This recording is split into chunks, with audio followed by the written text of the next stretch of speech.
go a little personal now and share something I've never mentioned on this podcast before. I was raised as an Orthodox Jew, and up until eighth grade, I went to Hebrew day school. The school itself wasn't built until I was in second grade. So during first grade, they rented space in a building on the boardwalk where I lived. One of my happiest memories was on Fridays. When the weather was nice, our teacher would walk us down to the jetty, where we'd have our Shabbos party, celebrating the Sabbath day, which of course was the following day. We'd sit there eating challah, drinking grape juice, and singing songs. I remember thinking to myself, if this is what religion is all about, I'm all in. But the following year, when we moved into the new school building, they hired a bunch of teachers from an even more Orthodox community not too far away. Even at the time, I thought they were zealots. They preached a religion that was built on fear and so many thou shalt nots that I lost count. All of those things they referred to as sins didn't sit well with me, especially those that simply didn't make sense in the world I lived in, such as not being allowed to wear shorts or a bathing suit in the summer, or like telling me it was a sin to be friends with non-Jewish people. One of my good friends was my neighbor who happened to be Methodist. I didn't want to stop being friends with her, and I didn't. But it didn't stop the conflict and guilt I felt inside me.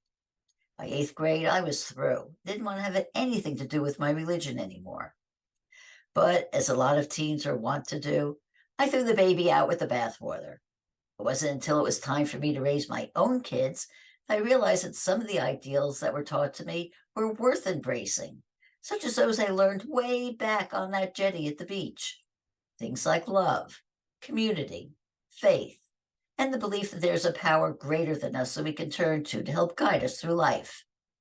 And certainly I believe now that it's impossible for us to have a dream life without embodying those ideals. We're going to talk about those beliefs and more with my special guest, Kathleen Panning. Kathleen was one of the first female pastors in her religion and spent many years leading congregations, mentoring seminary students, and in recent years, hosting a radio show and podcast. She's now written a book about her experiences called The Tilted Halo.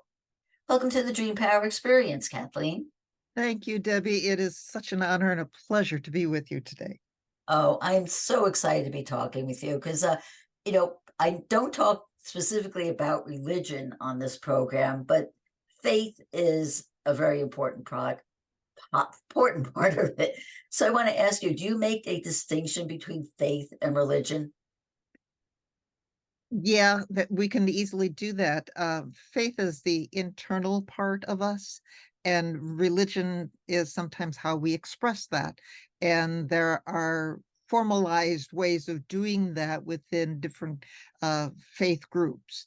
And so a lot of people these days, like you felt, have some issues with the formalized parts of things.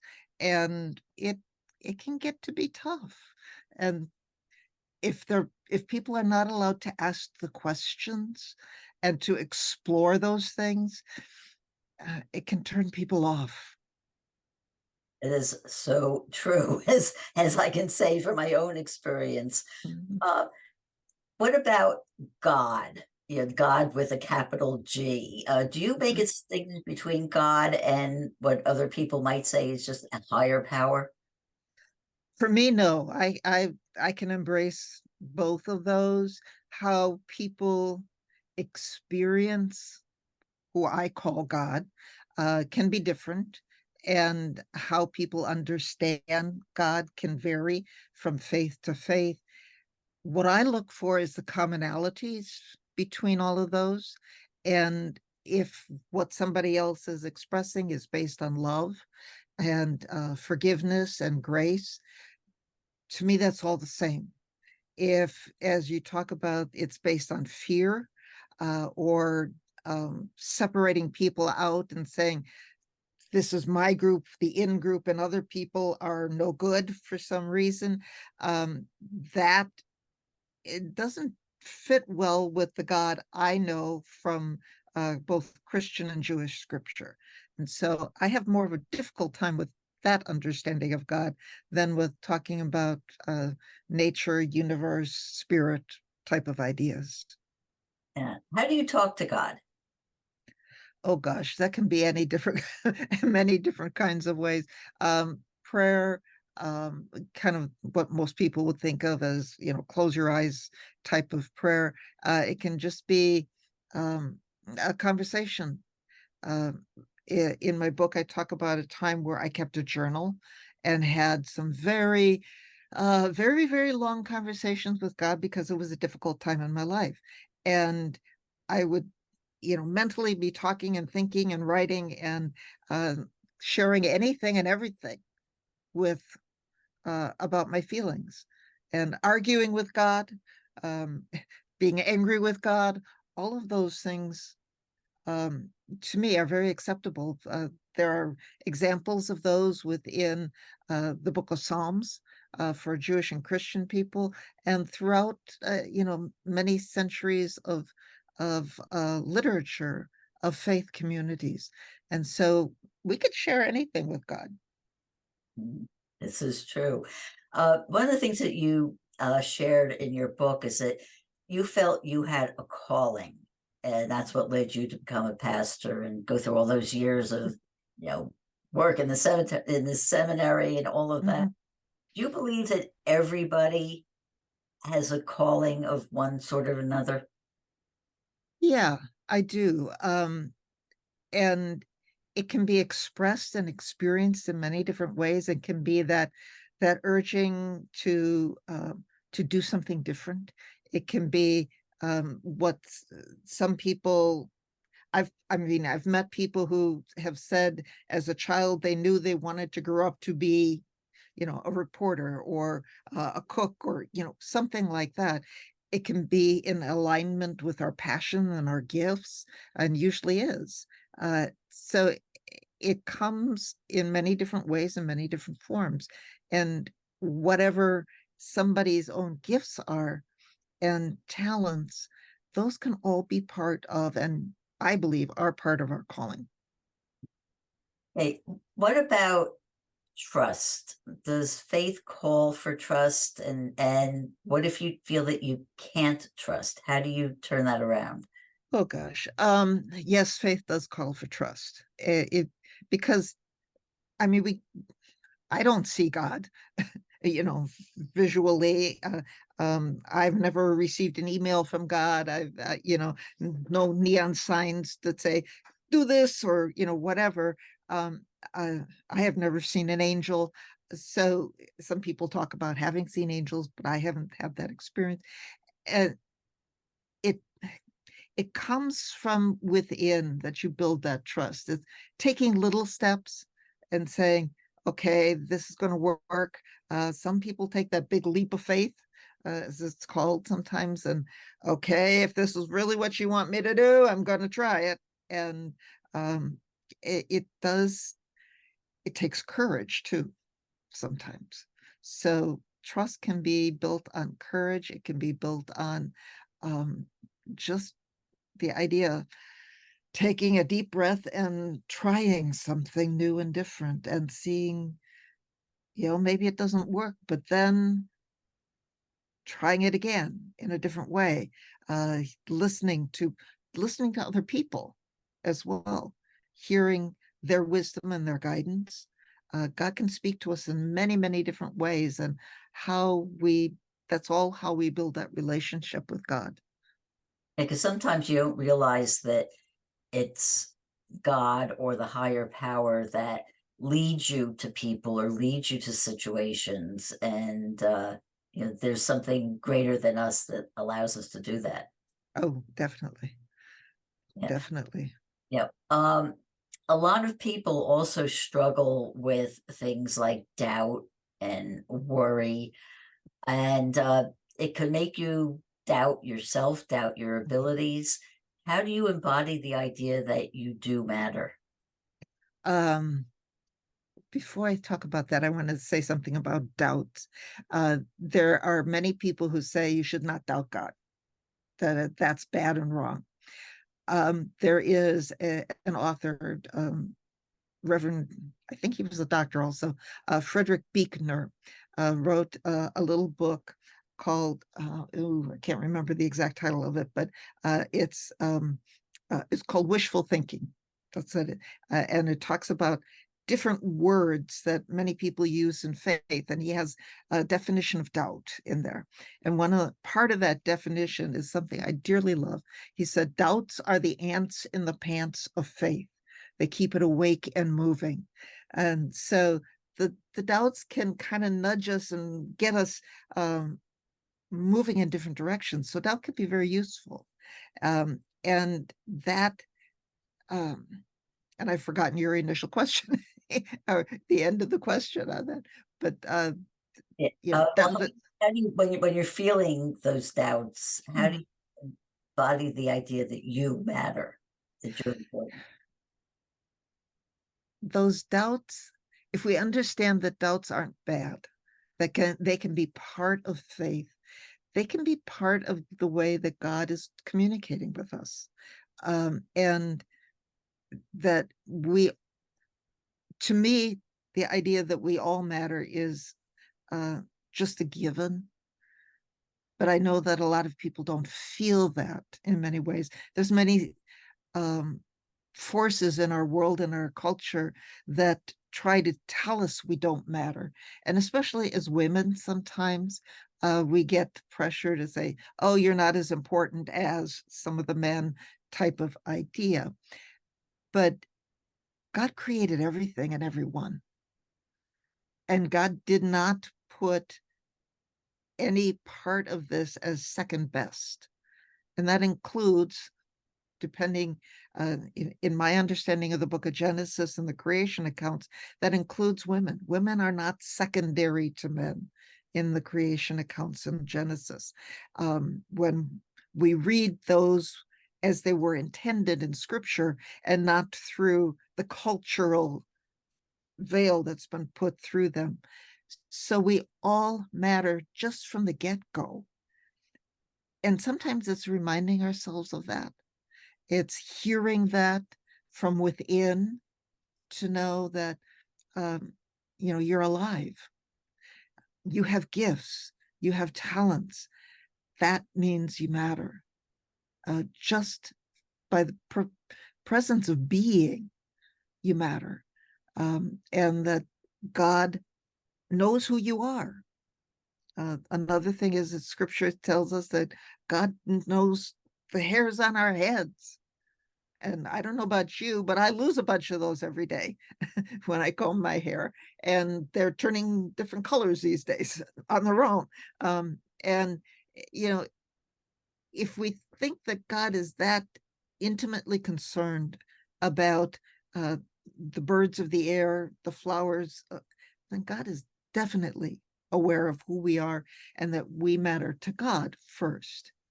And that means we matter in the whole scheme of God and who God is and what God's doing. Well, Kathleen, you had mentioned earlier that you had some struggles when you were becoming a pastor, going to seminary school and seeing the men getting all kinds of job offers, and it was hard for you to start out. You were kind of a pioneer in your field at the time. How did you have a question of faith at that point? And if so, how did you deal with it? And do you think that women today face, if not the same challenges, but different challenges and being women? For the first part of that, I wasn't questioning my faith as I was waiting for my first position, which took 9 months. And all of my male colleagues had positions probably about the time they left and graduated from the seminary or shortly thereafter. But I knew, because things were still so new with having women as pastors within the church, that it would take longer. And so I tend to be sometimes a very patient person, sometimes too patient, I think. But so I was waiting, and I was doing some part-time work in a congregation that was without a pastor. So it wasn't like I was just sitting around doing nothing. But there was that struggle, and the reality was that as a woman, it was the basic thought was you got to take whatever they will give you. And for me, it wasn't that God was not part of this, but it was the cultural change within us as human beings. Uh, the whole idea that pastor, she, the image I grew up with as a pastor was always male. There was no question about that. And so I knew that for a lot of other people, that would be a very strange transition. And it was, finding that first position, being the only female in a female pastor within probably a 60 to 90-mile radius of any denomination that I was aware of, any Christian church, was a little bit like, okay, I never set out to be a pioneer. That was, I wasn't somebody out waving the flag for women's rights or anything like that. Um, but yes, there are still areas where women are still pioneers and still are fighting to be seen as capable and as equal. We know that there are not nearly as many women in positions as CEO in major corporations. Pay is still not equal for men and women in the same kinds of positions in business and oftentimes in ministry as well. So yes, there are still a lot of those same struggles, and there are still professions where women are definitely in the minority, and that can be a real challenge. You're going into a male world, and where that's not always welcomed with open arms. So it's still there. Unfortunately, yes, it is. But one of Mhm. the ideals that you stress in your book is that the message that anyone carries inside them is what's important, not the wrapping that it comes in. So, could you elaborate on that? Yeah.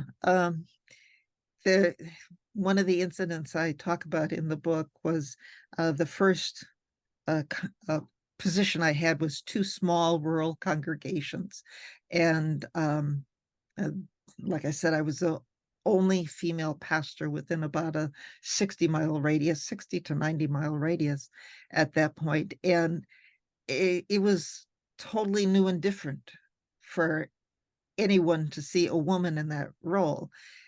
And there was a funeral um, at one of the congregations. The quote rural church, the town church was in a community of whopping 650 people, so small town.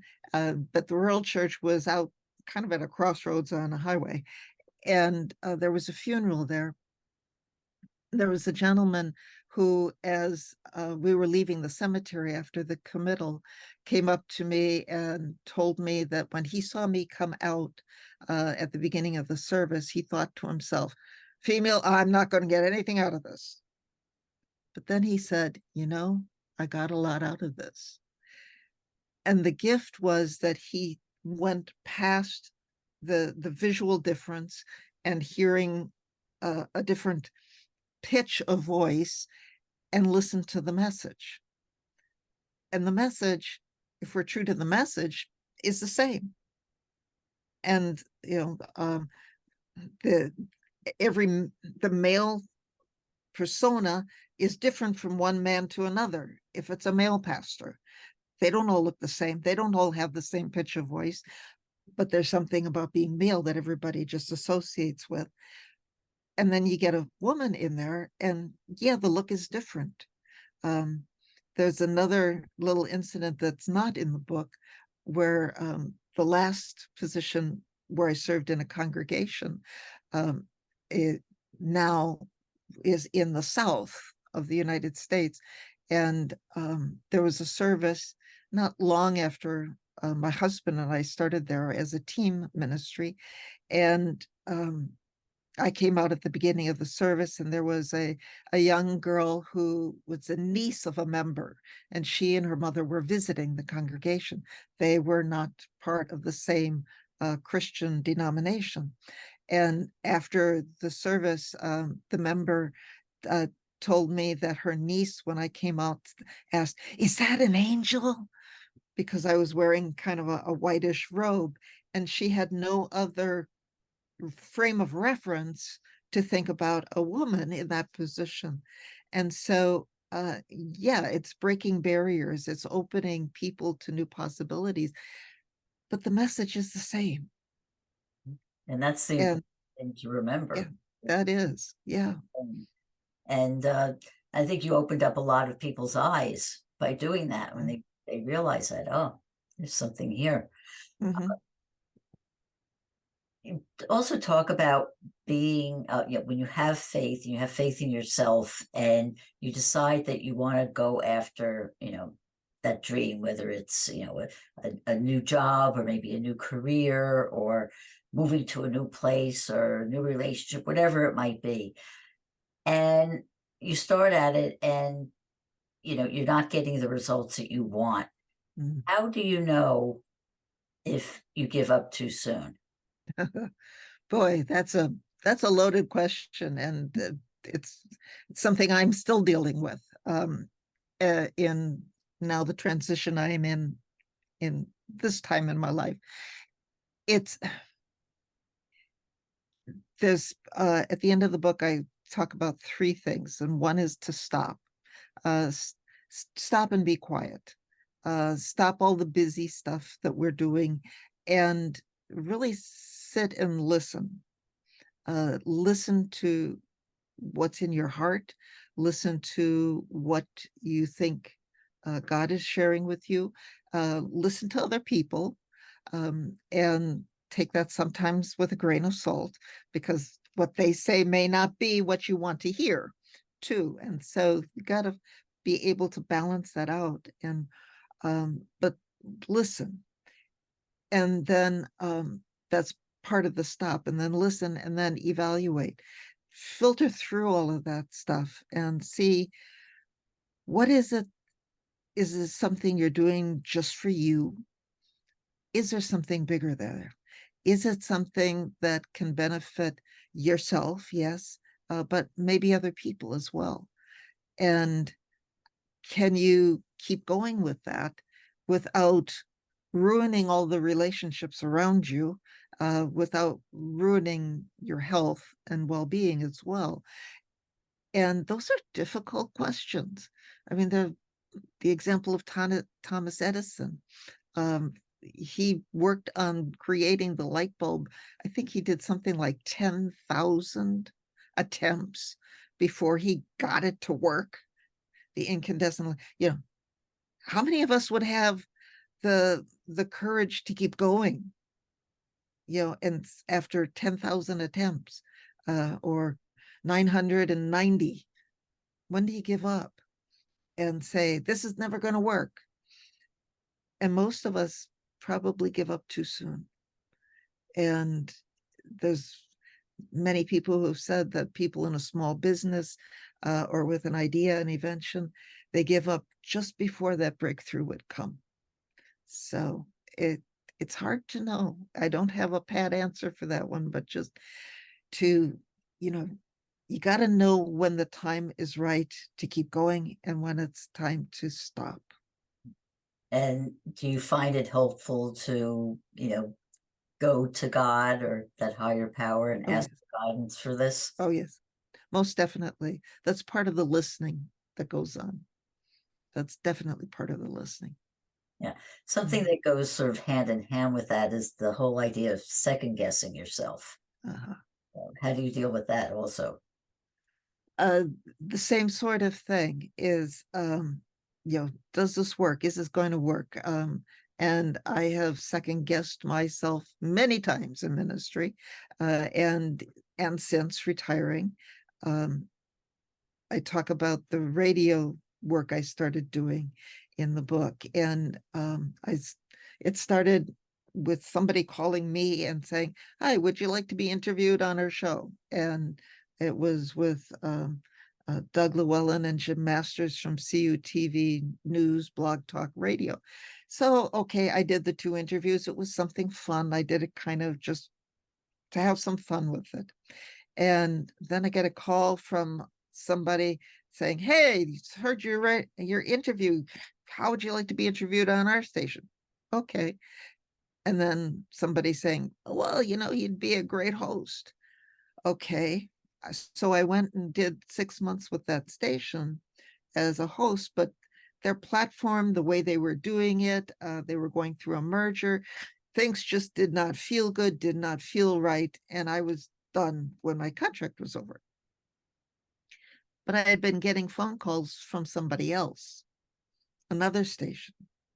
And I ignored 2 of those. A third one came and I called back and said, "Please stop." The intention was, "Please stop calling me. I'm done with radio." Well, I wasn't done with radio. That was a whole different platform, a whole different way of doing the show, which I did for 5.5 years. And so, when I was ready to quit something and second guessing that this isn't for me type of thing, it's what is God, spirit, universe putting in front of us in the midst of that, and to listen to that, to take a look at it, and to see, maybe we're not done with this. Maybe this is the way to go. Maybe it's a slightly different way of doing something, but it may still be very much what we need to listen to and be a part of. What would you like people to get out of reading your book? I'd like them to know that life is a journey, faith is a journey, and that most importantly of all, you're not alone on that journey. First and foremost, God is there. God, spirit, universe, however you understand that, is there with you and for you, not against you, but for you, to be part of that journey. And that it can be an awesome and amazing trip. It's going to have its ups and downs. You're going to have some maybe times to backtrack, or whatever feels like 1 step forward, 2 steps back at sometimes.